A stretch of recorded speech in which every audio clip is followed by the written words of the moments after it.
Hello everyone, कैसे हो आप सब। पिछले चैप्टर में हमने पिछली वीडियो के अंदर देखा जाए तो हमने ट्रिग्नोमेट्री इनवर्स ट्रिग्नोमेट्री फंक्शन वाले क्वेश्चन किए थे, पूरा चैप्टर किया था। अब अपन पढ़ रहे हैं chapter third, matrix matrices of view. मेरे ख्याल से शायद आप तो पहली बार ही पढ़ रहे होंगे मैट्रिसेस, जो 12th क्लास के अंदर से स्टार्ट किया हुआ है चैप्टर मैट्रिसेस। एक बहुत आसान सा चैप्टर है और 5 मार्क्स बोर्ड में आराम से मिल जाएंगे इसमें से आपको, अगर आपने अच्छे से पढ़ लिया तो। बहुत ईजी चैप्टर है ये, इससे ईजी चैप्टर आपके 12th में कहीं नहीं मिलेगा आपको।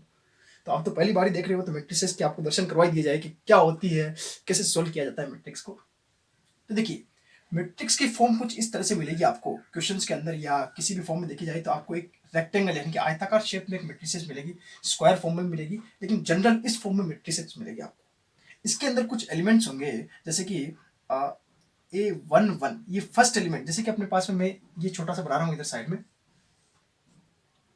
1 2 3 2 4 1 2 5 1, कुछ भी हो सकते हैं एलिमेंट। फॉर एग्जाम्पल, ये जो फर्स्ट एलिमेंट होता है इसको अपन कहेंगे A11, इसको कहेंगे A12, यानी कि A1 यानी कि फर्स्ट लाइन के अंदर चल रहे हैं A12, A13 and so on, last तक न जाने कहां तक जा रहे होंगे एलिमेंट, हम मान रहे हैं एन तक आ रहे होंगे। क्लियर है। दूसरी लाइन के अंदर जो एलिमेंट मिलेंगे हमें A21, A22, 823 and so on, 821, ऐसे ही चलते चलते न जाने कहां तक जा रहे होंगे। तो अपन मान लेते हैं ये कहां तक गए होंगे, एम तक गए होंगे, या जैसे A31, A41, A51, ऐसे ही अपन मान लेते हैं एम तक गए होंगे। AM1, AM2, AM3 and so on, AMN। कुछ बात समझ में आई होगी आपको। तो यहां पर मैं बता रहा हूं आपको, जो मैट्रिक्स होती है उसके अंदर ये डिफरेंट डिफरेंट एलिमेंट मिलेंगे, सेम एलिमेंट भी हो सकते हैं लेकिन उनका नाम अपन डिफरेंट डिफरेंट रख रहे हैं। फर्स्ट जो एलिमेंट होता है, यानी कि ये जो इसके अंदर होती है ना, इनको बोलते हैं रो, और ये जो होते हैं इनको बोलते हैं कॉलम।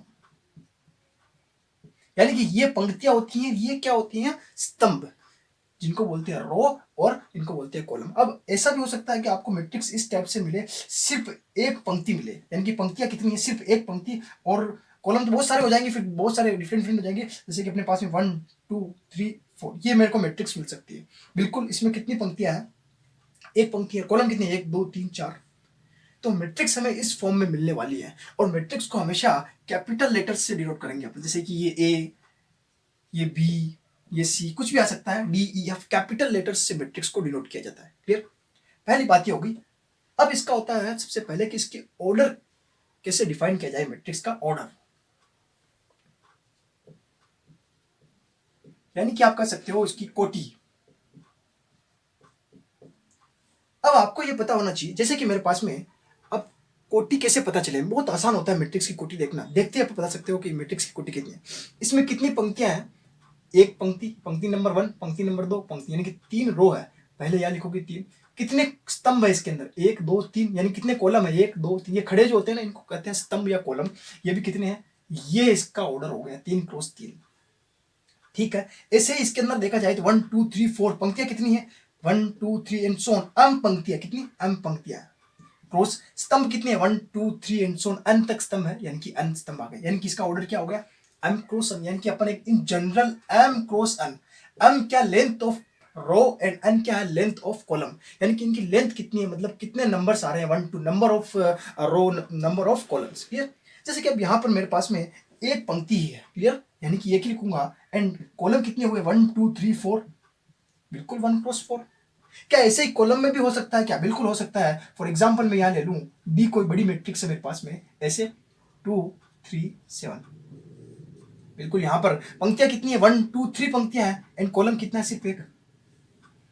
तो आपको मैट्रिक्स का ऑर्डर समझ में आ गया। ठीक है, मैट्रिक्स कैसी होती है, समझ में आ गई मैट्रिक्स कैसी होती है। अब इनके बारे में डिफरेंट डिफरेंट, जैसे मैट्रिक्स के बहुत सारे टाइप्स होते हैं, टाइप्स ऑफ मैट्रिक्स अपन देखते हैं कि अलग अलग टाइप किस प्रकार के होते हैं। ठीक है। नेक्स्ट बताता हूं मैं इसके बाद में आपको कि मैट्रिक्स के टाइप कौन कौन से होते हैं।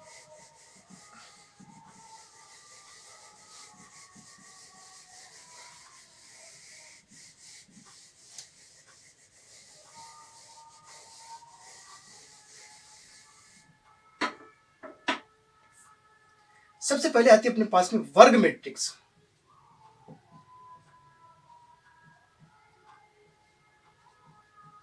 जिसको आप कहते हैं स्क्वायर।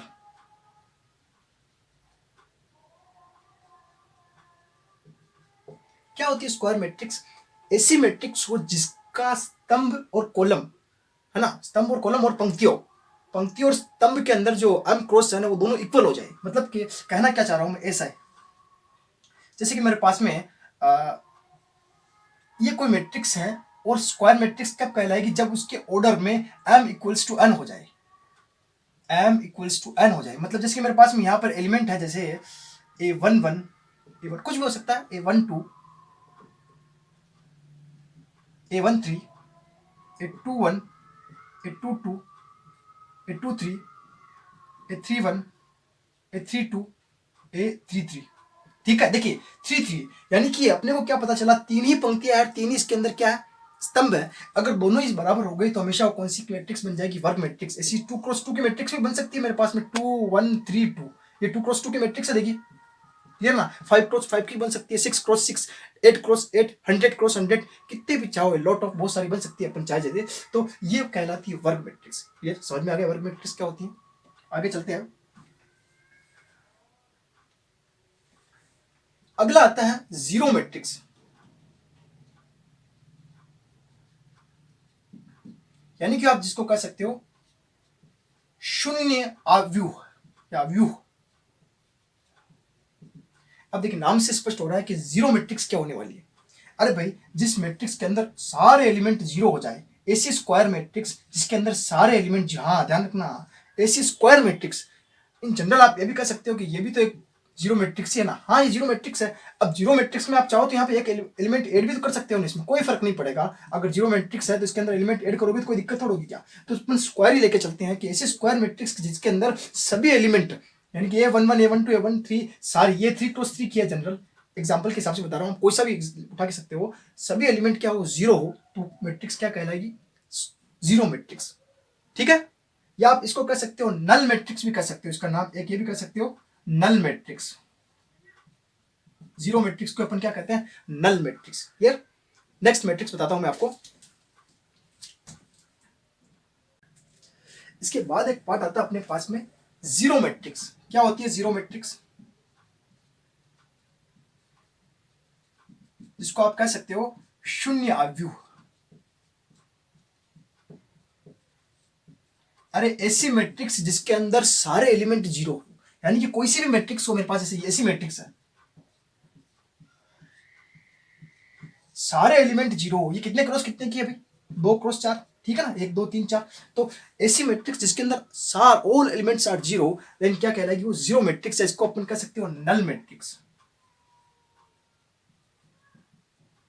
ये और करके नाम लिख लेना, ये नाम भी बहुत बार पूछ लेते हैं, नल मैट्रिक्स वाला।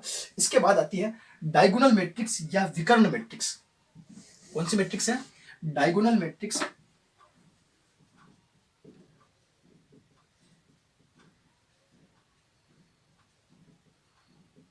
या जिसको कह सकते हो विकर्ण। अब विकर्ण मैट्रिक्स क्या होगा? विकर्ण तभी बनता है स्क्वायर के अंदर बनेगा ना। ऐसी स्क्वायर मैट्रिक्स जिसके अंदर सिर्फ डायगोनल पर एलिमेंट मिले हमें, जैसे कि, और सारे एलिमेंट जीरो, जैसे कि अपने पास में यहां मिल गया 2 3 और 4, बाकी सारे एलिमेंट जीरो है। ऐसी स्क्वायर मैट्रिक्स जिसके अंदर डायगोनल पर एलिमेंट मिले, एग्जांपल बता रहा हूं, ये ऐसी स्क्वायर मैट्रिक्स जिसके डायगोनल पर एलिमेंट मिले तो क्या कहना है? जिसके डायगोनल पर देखिए A11, यानी कि ए आप कह सकते हो I J, A I J equals to zero.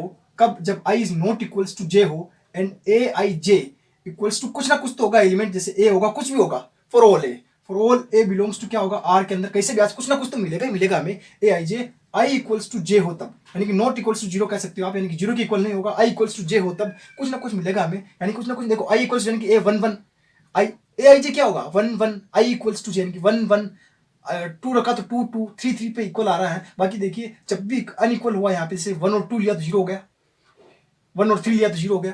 तो इस तरह से अपन ने बना दिया कि डायगोनल पर एलिमेंट मिलेगा ही मिलेगा। एक बहुत इंपॉर्टेंट मैट्रिक्स आने वाली है जिसको अपन कहते हैं unit matrix.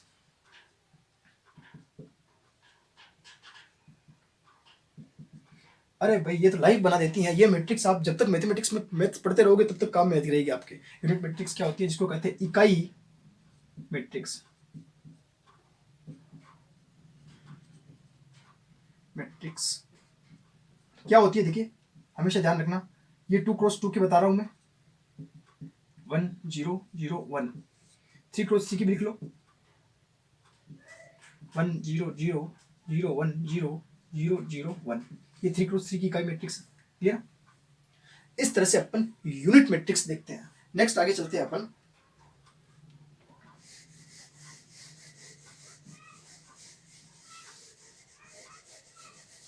Aedes matrix. Next matrix कौन सी है? एडिस मैट्रिक्स या स्केलर।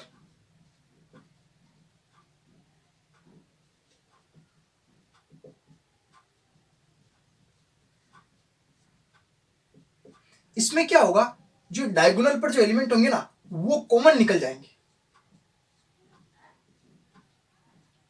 वो मैट्रिक्स है तो डायगोनल फॉर्म में होगी, लेकिन डायगोनल पर जो एलिमेंट होगा वो कॉमन निकल जाएगा हमेशा। कुछ ना कुछ, जैसे यहाँ पे अगर 6 होता तो 2 कॉमन निकल जाता है, 3 कॉमन निकल जाता, या कुछ ना कुछ कॉमन निकल जाएगा यहाँ पे। तो यहाँ पर इसको क्या कहते हैं अपन? Scalar matrix. और अपने पास में कौन सी किस टाइप से मैट्रिक्स बन जाएगी? इस टाइप से। तो इसको कौन सी मैट्रिक्स बोलते हैं? Scalar matrix. अब यहाँ पे 5 का एग्जांपल दिया, कुछ और भी ले सकते हो आप, जो अपने क्वेश्चन के अंदर आएगा वो लेंगे अपन और करेंगे इसको। नेक्स्ट आगे देखते हैं।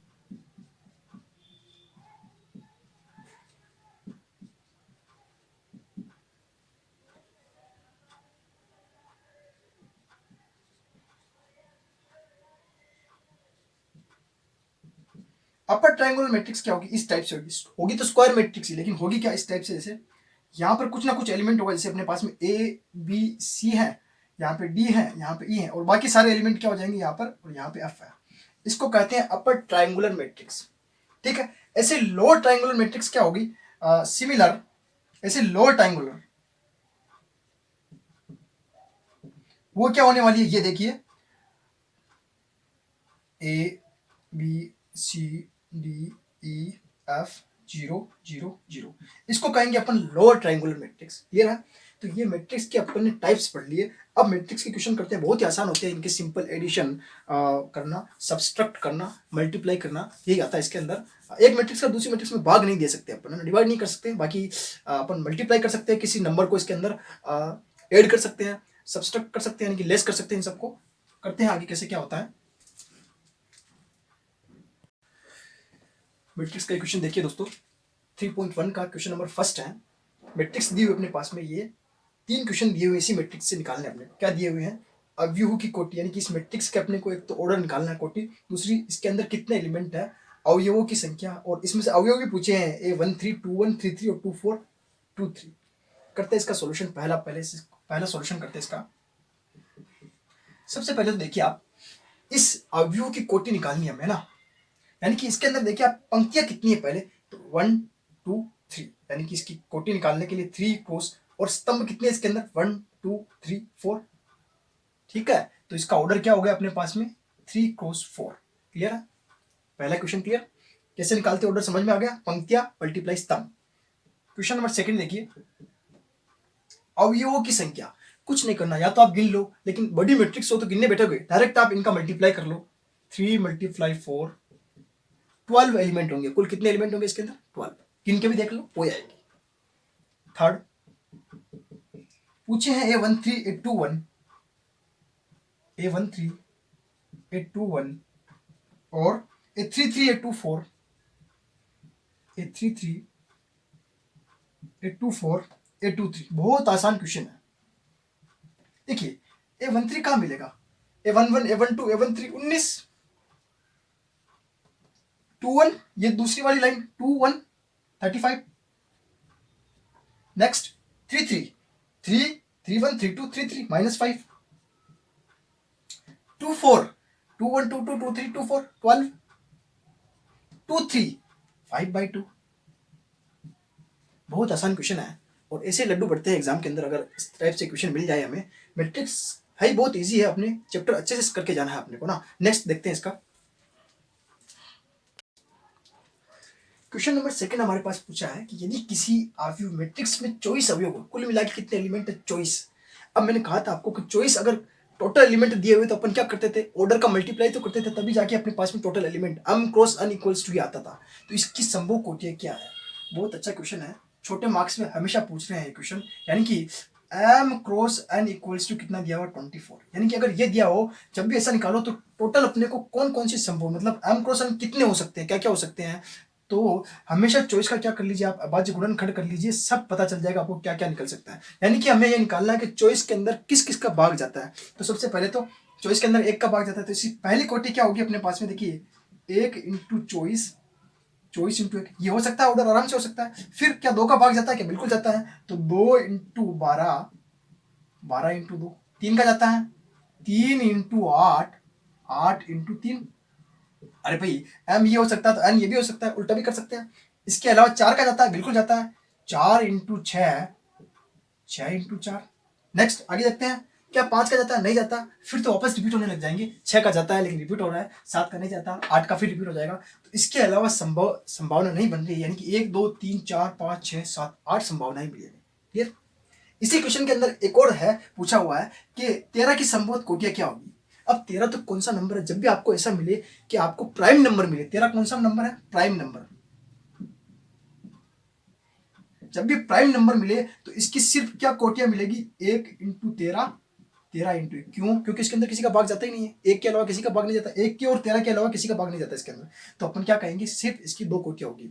ऐसा ही थर्ड वाला क्वेश्चन भी ऐसे ही दिया हुआ है, जिसके अंदर पूछा हुआ आपको कि 18 का यदि किसी अवयव में 18 अवयव है तो इसकी संभव कोटियां क्या होगी। यदि 18 भी लेके देख लेते हैं कि तो इसकी संभव कोटियां क्या होती है भाई।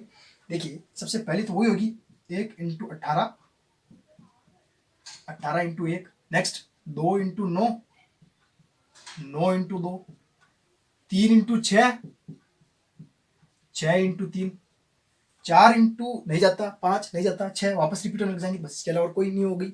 इसी के अंदर एक क्वेश्चन पूछा हुआ 5 का, कि 5 की संभव, 5 भी कौन सा नंबर है, प्राइम नंबर, अभी बताया मैंने, तो इसकी सिर्फ 2 ही होगी, 1 × 5 और 5 × 1। समझ में आया होगा आपको।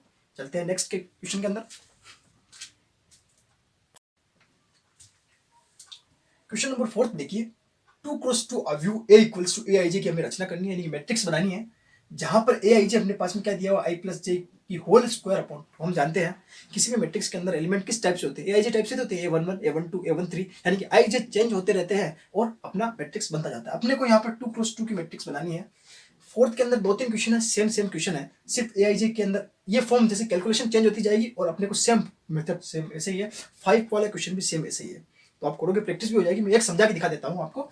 तो यहाँ पर अपने को अब देखिए 2 × 2 के अंदर जो अपने पास मैट्रिक्स होती है, ए सॉल्यूशन देखिए, जो 2 × 2 मैट्रिक्स होती है क्या होती है भाई, इस टाइप से तो होती है, देखिए A11, A12, A21, A22। क्या ठीक है क्या, बिल्कुल ठीक है। अगर 3 × 3 होता तो एक एलिमेंट और आगे खिसक जाता और एक एक पंक्ति और बन जाती। ठीक है, जितने एलिमेंट अपने को दिए हुए अपने को इसके अंदर चलना 2 × 2 ये वाले एलिमेंट। अब यहाँ पर देखिए कितने एलिमेंट निकालने अपने पड़ेंगे अपने को, 4। तो सबसे पहला एलिमेंट क्या होगा अपने पास में, A11। ठीक है, अब A11 के लिए हमें क्या क्या चाहिए, I equals to B 1 and J equals to B 1। समझ में आ रहा होगा, क्योंकि अपने पास में ये जो वैल्यू होती है ना सारी ए आई जे की वैल्यू होती है। तो ए आई जे में आई बराबर भी 1 हो गया, J बराबर भी 1 हो गया, तब जाके क्या बना, A11। अब इन I और J की वैल्यू को हमें यहाँ पुट करना है, तो अपने पास में ये निकल जाएगा। तो अपने पास में A11 क्या हो जाएगा, यहाँ से A11 इक्वल्स टू 1 + 1 का होल स्क्वायर अपॉन 2। समझ गए होंगे, 1 + 1 का होल स्क्वायर कितना होगा, 2 का स्क्वायर अपॉन 2। तो ये इस स्क्वायर से कैंसिल हो जाएगा, पहला एलिमेंट निकल गया, कितना आया, 2। क्लियर। नेक्स्ट A212, इसके अंदर बताइए I बराबर तो 1 ही रहेगा एंड J इक्वल्स टू अपने पास में क्या आ गया, 2। थोड़ा चेंज हो गया, रखें इसके अंदर। तो A12 के केस के अंदर 1 + 2 अपॉन 2, इसकी होल पावर कितनी अपने पास में, 2। ऊपर हो जाएगा 3 का स्क्वायर अपॉन 2, यानी कि वैल्यू हो जाएगी अपने पास में 9/2। सेकेंड एलिमेंट निकल गया। समझ में आ रहा है। थर्ड एलिमेंट देखिए, A21 equal I equals to अपने पास में आ जाएगा 2 एंड J इक्वल्स टू अपने पास में रहेगी वैल्यू कितनी, 1। उल्टा चलना है अपने को। Then A21 equals to value हो जाएगी अपने पास में 2 + 1 का होल स्क्वायर अपॉन 2, यानी कि सेम यही वैल्यू हो जाएगी रिपीट वापस, 3 का square upon 2 and 9/2। Clear. Next A31 sorry A22 के अंदर चलेंगे तो I इक्वल्स टू भी 2 एंड J इक्वल्स टू भी 2 रखते हैं। ये 2 2 वाला केस क्या कहता है देखिए, 2 + 2 का होल स्क्वायर अपॉन 2, ऊपर हो जाएगा 4 का स्क्वायर अपॉन 2, यानी कि वैल्यू हो जाएगी 16/2, यानी कि अपने पास में आ जाएगा 8। ये 2 2 कितना मिला 8। पूरी मैट्रिक्स बता दीजिए जल्दी से क्या मिल रही है अपने पास में, क्या क्या आया अपने पास में। पहला एलिमेंट आया 2, सेकेंड एलिमेंट 9/2, थर्ड एलिमेंट 9/2, यानी कि ये 2 1 और ये 2 2 कितना है अपने पास में 8। समझ में आ गया आपको मैट्रिक्स की रचना कैसे की मैंने, कैसे बनाते हैं मैट्रिक्स। अरे अपने पास में अगर ये फॉर्म में कितनी चेंज करता रहूं, वैल्यू तो यहीं से आने वाली, आई बराबर ये फिक्स हो गए, आई 1 1 फिक्स हो गया, ये वैल्यू फिक्स रहेगी। आप चाहे 3 × 3 का भी लेोगे तो वो फिक्स हो जाएंगे, 1 3 1 3 बन जाएगा, और नीचे आ जाएगा 2 3, और नीचे लास्ट वाली स्टेप बन जाएगा 3 1 3 2 3 3। नेक्स्ट वाला क्वेश्चन भी ऐसे ही है, कर सकते हो आप। इसके अंदर आप बना के बनाना है, मैट्रिक्स बनानी है। ठीक है, आगे चलते हैं।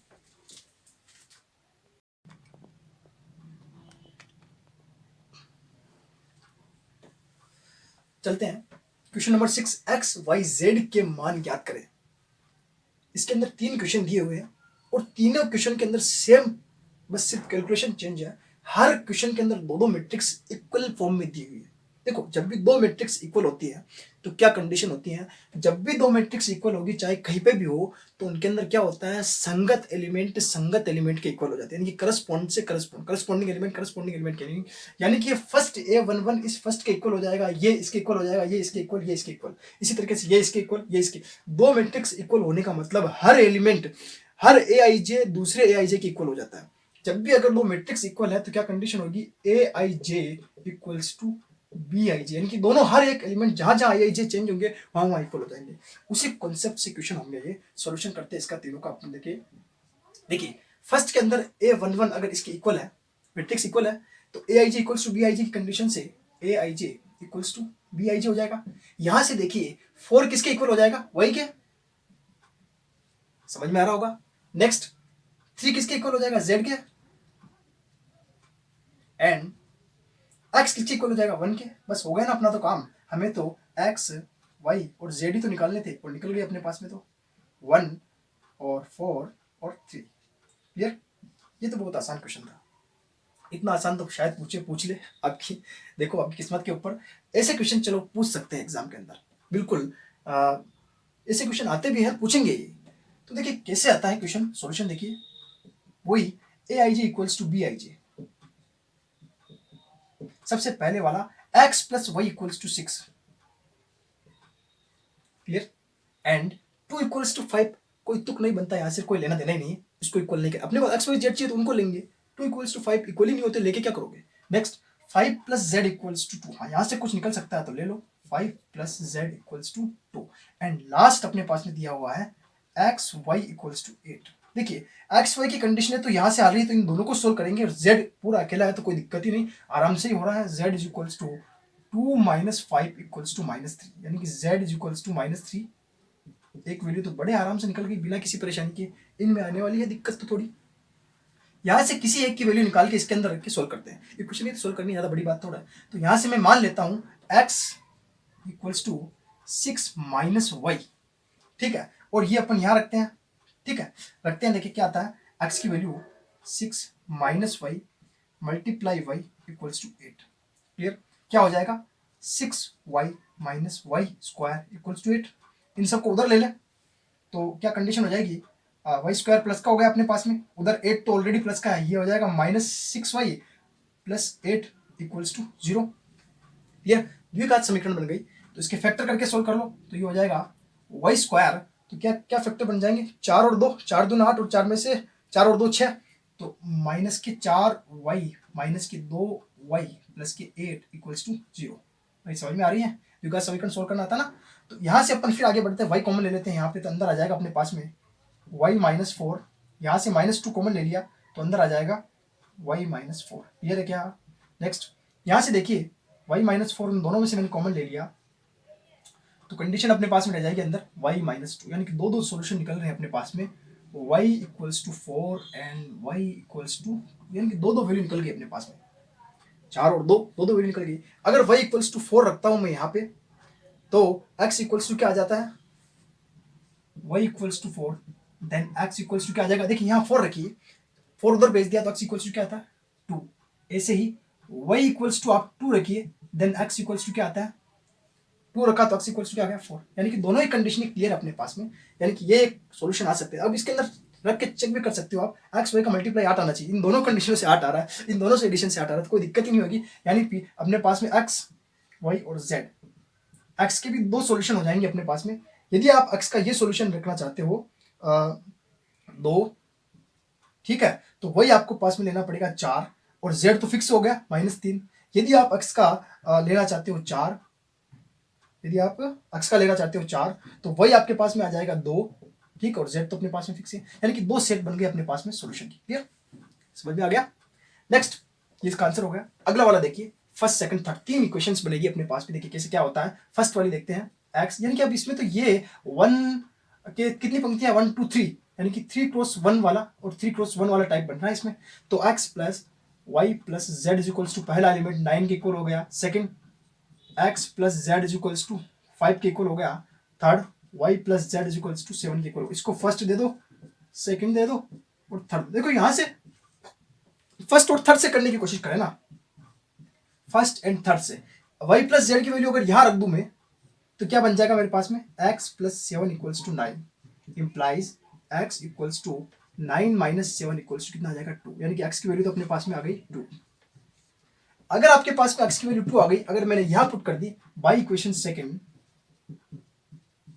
एक्स का मान यहां रख दिया हमने सेकंड में क्या रखेंगे 2 plus Z is equals to 5, then Z is equals to क्या आ गया अपने पास में 5 minus 2 equals to 3, Z is equals to 3 आ गया। जेड भी मिल गया, एक्स भी मिल गया, अब क्या चाहिए, वही चाहिए बाई इक्वेशन थर्ड।